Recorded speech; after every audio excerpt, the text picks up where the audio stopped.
once again we halt a little bit of London's traffic to bring you Do Not Adjust Your Set, the magical mystery tour for toothache featuring Denise Coffey, Eric Idle, David Jason, Michael Palin and Terry Jones.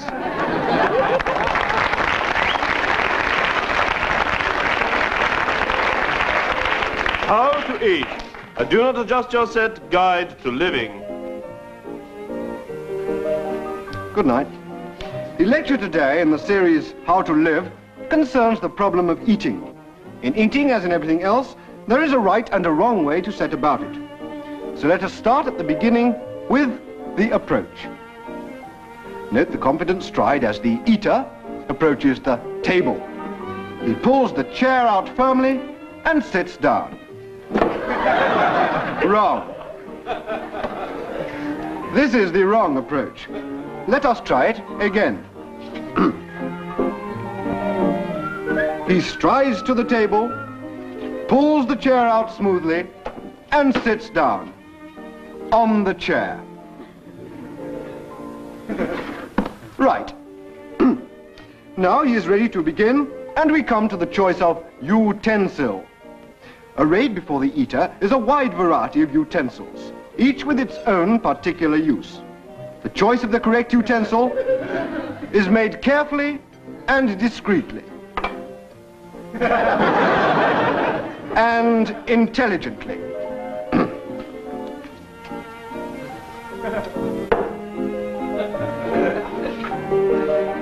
Phase 3, the delivery. The utensil is slowly dipped into the food, and with a graceful sweep, the correct amount is carried to the appropriate place. No. No. No. The mouth. Right. Finally, phase 4, the appreciation. Having finished a delightful meal, the eater must show his appreciation in a subtle yet definite manner.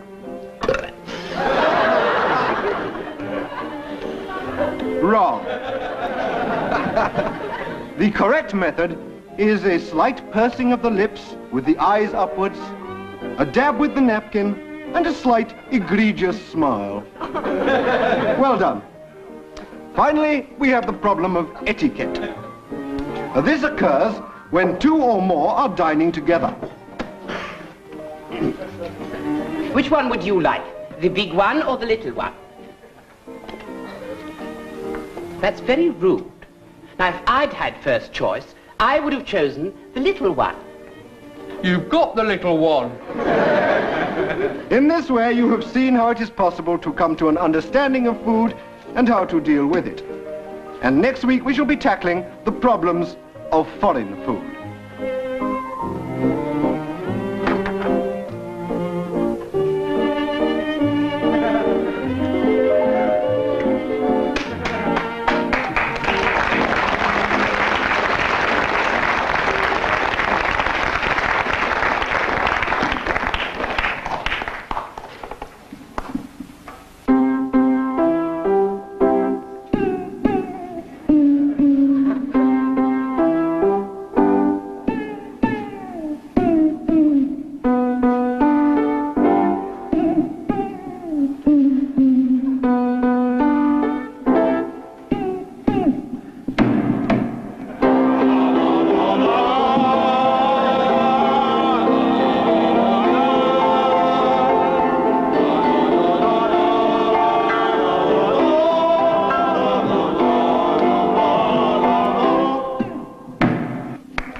Right-o, dear, I'll get it.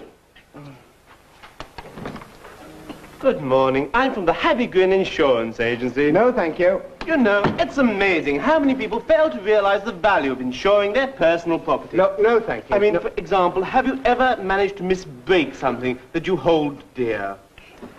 Yeah, That vase cost me 100 quid. Oh, dear. And if only you'd been properly insured, you could have claimed it all back and more. Now, would you like to fill in the form? No, I don't want to, no. Oh, I think you ought to, you know. I mean, just supposing you were to drop your pocket watch, for example, and somebody was to break or tread on it. Or perhaps your wallet was to rip, for example, in a high wind. Now, that would be a disaster, wouldn't it? Oh, please. I don't need an insurance policy. Oh, but everybody needs an insurance policy. Look, supposing you were giving a party, and one of your guests, perhaps a relative, in fun were to produce an axe and to ask to smash up this brand new table of yours. My table! Oh, no, please! Oh, my table! Or then, supposing your wife were accidentally to break this lovely china here by tipping up the cabinet. And then dropping the axe on it. And then you just imagine what would happen if somebody were to pour paint all over your carpet. It's a lovely carpet. Hey, oh, no, please. No. The television. Oh, no. The television. No. Supposing the television were to fuse. Oh, no. Oh, Well, what would you do then? Well, you'd claim it off your insurance, and you'd be quite right. You could claim quite a lot with us, I think. £100 for the vase, maybe 200 for the lovely china, and 100 for the carpet, and why not say 300 for the television? Get a new colour set while you're at it. You'd be made if only you were properly insured. Oh, I am insured. Like to just sign it. You are. Oh, yes, with you. It's very good you've come round, actually.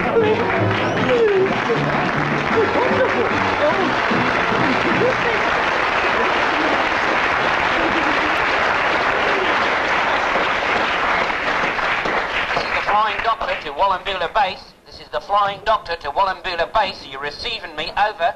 Wallumbilla Base receiving you loud and clear, Doc. Over. I seem to be in a bit of trouble, Snowy. What's the trouble? Over. Trying tell.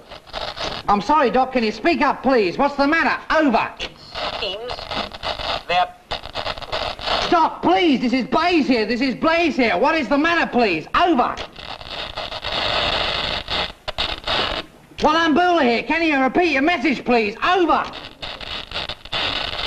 Doc, are you all right? Are you trying to tell me something? Come in, please. I said the radio's not working.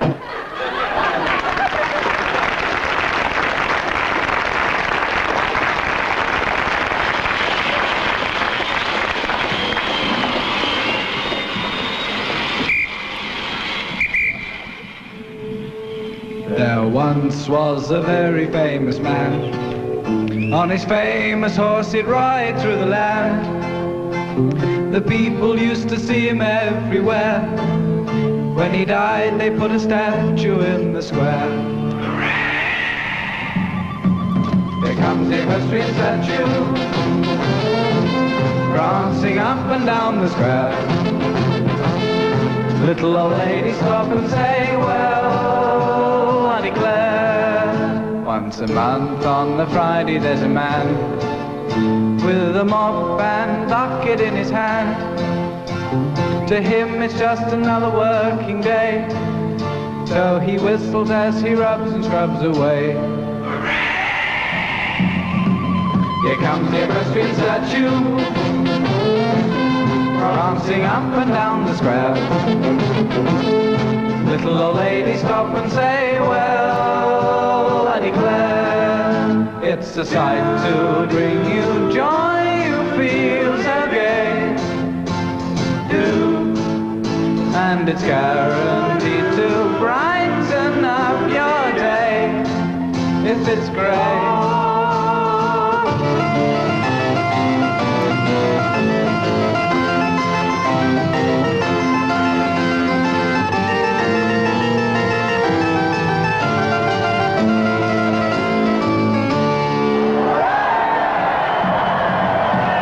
Equestrian statue,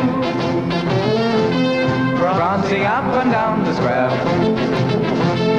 Little old ladies stop and say, well, I declare, it's a sight to bring you joy, you feel so gay. it's guaranteed to brighten up your day if it's grey.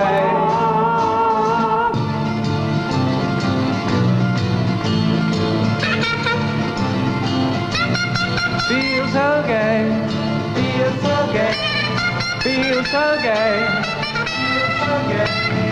feel so gay, feel so gay, feel so gay.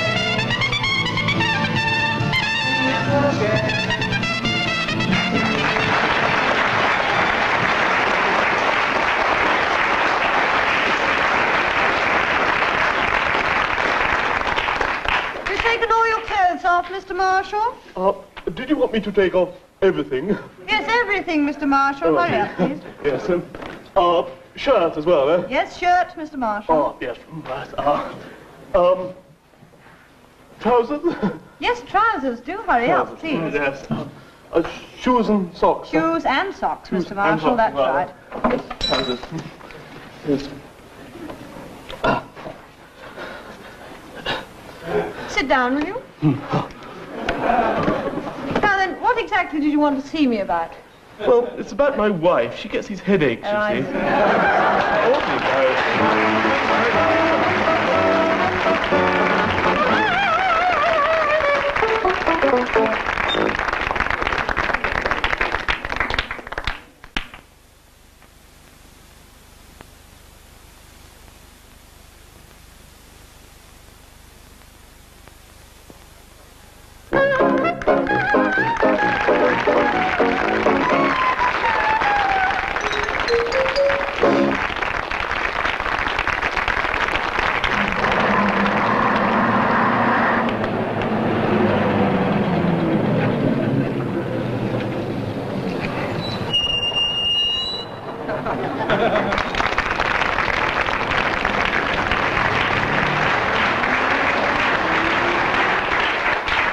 This is the 68th anniversary of 1900. Here is Ivor Clarke's cookery class. Thank you, thank you. Well, hello again. Last week I showed you how to make flambé de Saint-Pierre de Montpazier, a simple little dish that takes only a fortnight to prepare. Well, it's been marinating the hand-trodden champagne grape vat and kept constantly at body temperature by Daphne, whose body I've kept constantly in there. It's been marinating for 3 weeks now, so it should be just about ready. Ah, yes, and here it is. This is the little chap. Looks delicious, eh? And cuts wonderfully easily. Oh. I wish you could smell it. It's perfectly formed. The crystals in the middle here are beautifully tenderized. But now, for the big moment. Bon appétit.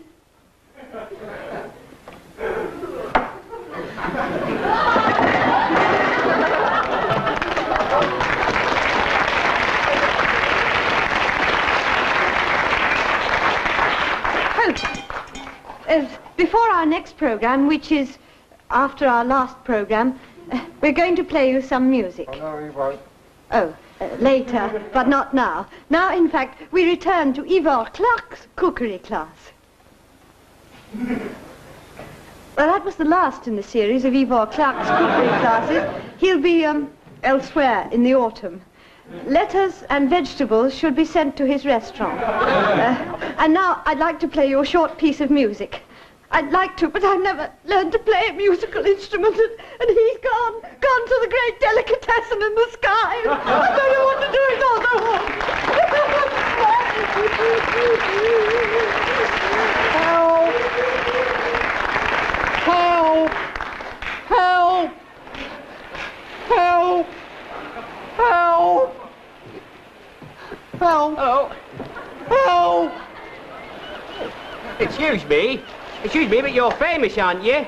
Aren't you that fella on the television? Yes. I thought, yeah. Could you get me some help, please? I thought it was you. I'll never forget the face. You got that show, haven't you?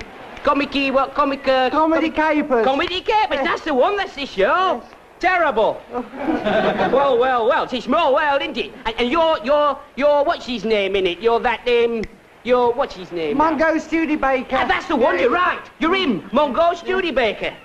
My word, you're a lot uglier in real life, aren't you? Could you possibly get me some help, please, Mr. Oh, I'm terribly sorry. I haven't introduced myself, have I? My name is Rex. Hugh Rex. Have you heard of me? No. No. Because I'm in your trade, like in your business. I do a bit myself. I'm only an amateur. You know, look, I do song and dance. Right, listen to this. Funny things can be yours if you smile all the time and always lend a helping hand. That's all. Great. I tell gags too, you know. Have you heard this one? What was Caesar's last words? No, go on, go on, go on. What was Caesar's last words? Help. Oh, you've heard it. No, oh, seriously though, Monk. You know, I hope you don't mind, like, but you see, we have a bet, like, at home when your show's on, and just between you and us, like, do you wear a wig? No. No, you don't. Are you sure? Oh. No, you don't, do you? It looks just like one. Could you fetch me some help, please? You're a funny one, you're a wag. Hey, what? Help? Hold on, yeah, I'll fetch me wife. Don't go away, will you? She'd love to meet you. Hey, Sheila! Sheila! What is it, Ron? Come up here, quick, it's a fella! That Mungo Studebaker who's on the Oh, television. get off, it never is. It is, look, there he is, and you'll never guess what, he don't wear a wig. Oh, is he ugly? I know, I've told him that. Oh, Told him. very ugly. Still, Oh, he's we better terrible. Get a picture. Get All a right, picture. I'll get a picture. Well, that's it. Now, you be careful you don't fall Yeah, over, darling. Hey, Monk. Monk, could you come up a bit? Yeah, good. That's right, now smile. Now, smile, right? Cheese, cheese. Hold it. Cheese. Lovely, lovely, beautiful one. Hey, listen, would you mind signing this, please? For a little girl I know, she loves your show. Of course, she she's loves only- that show. That's she's young, only young young, Irene. you know. She doesn't really understand these things. Oh, Sorry. here. It's not a wig, I know, is it? it looks like one. I told him Yeah, that. it does. Would you get me some help, please? Yeah, don't shout. Charming, isn't it? Goes straight to some people's heads, doesn't it? Look at that, it's gone off without pencil. Honestly, some people.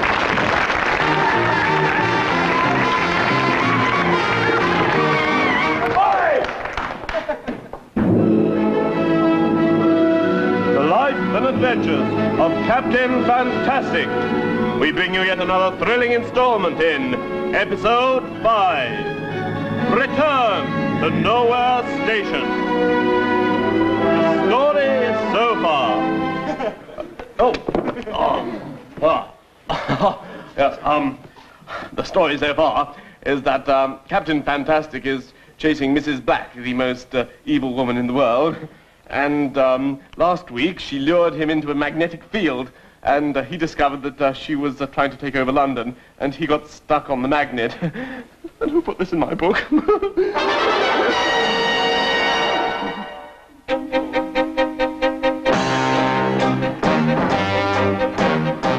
This is Captain Fantastic speaking. In a flash, I short-circuited the magnet, and I was free. Pursuing the foe, I found myself back at Nowhere Station. And something caught my eye.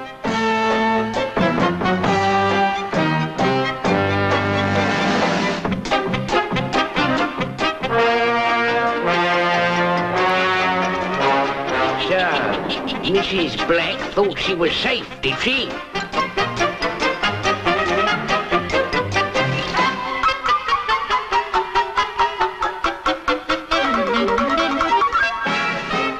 In no time at all, I was up the pole.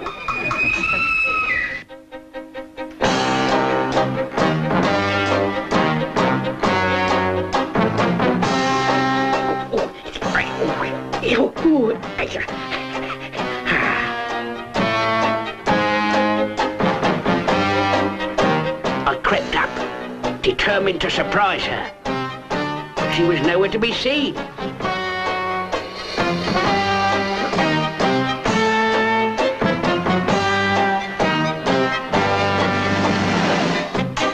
I sat down to think. This was all rather damping. Chimney cricket.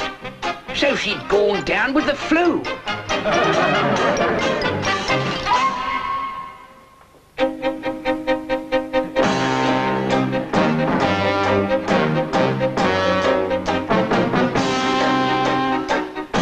It was time for action.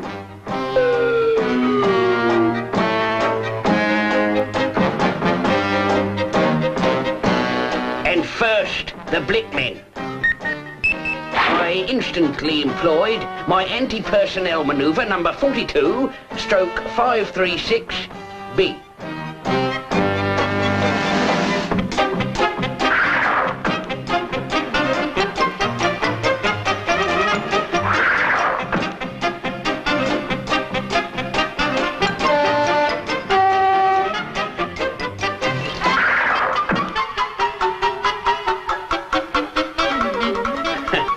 They fled in confusion, but that whistle had started a train of thought, and I pursued them.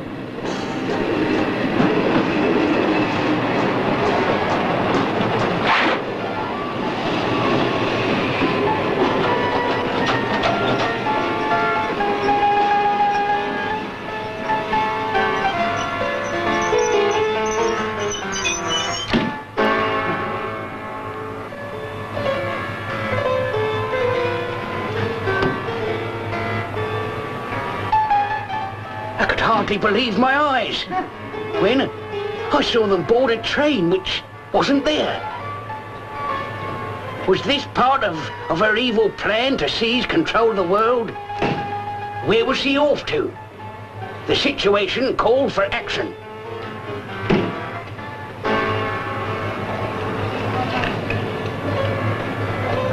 And suddenly my eyes lighted on a clue. Mrs. Black had dropped her card. Mrs. Black, Evil Deeds Limited, Cordon Hall, Black Lane, Frinton. There was no time to lose. Will Captain Fantastic succeed in tracing Mrs. Black to her lair in Frinton? Can he capture her horrible handbags? Find out in next week's Captain Fantastic.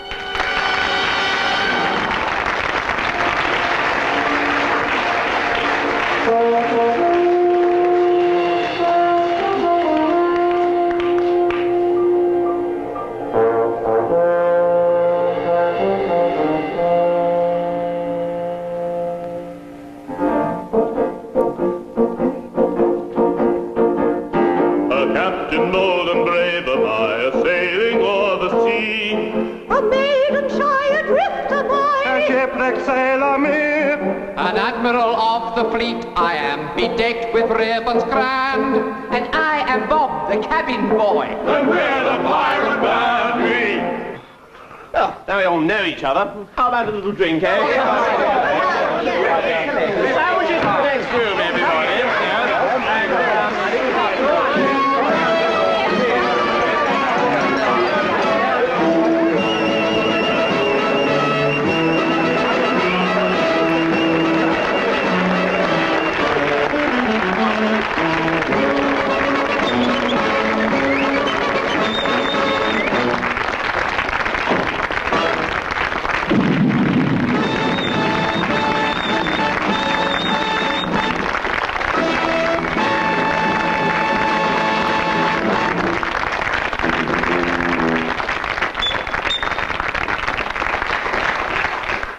Good evening.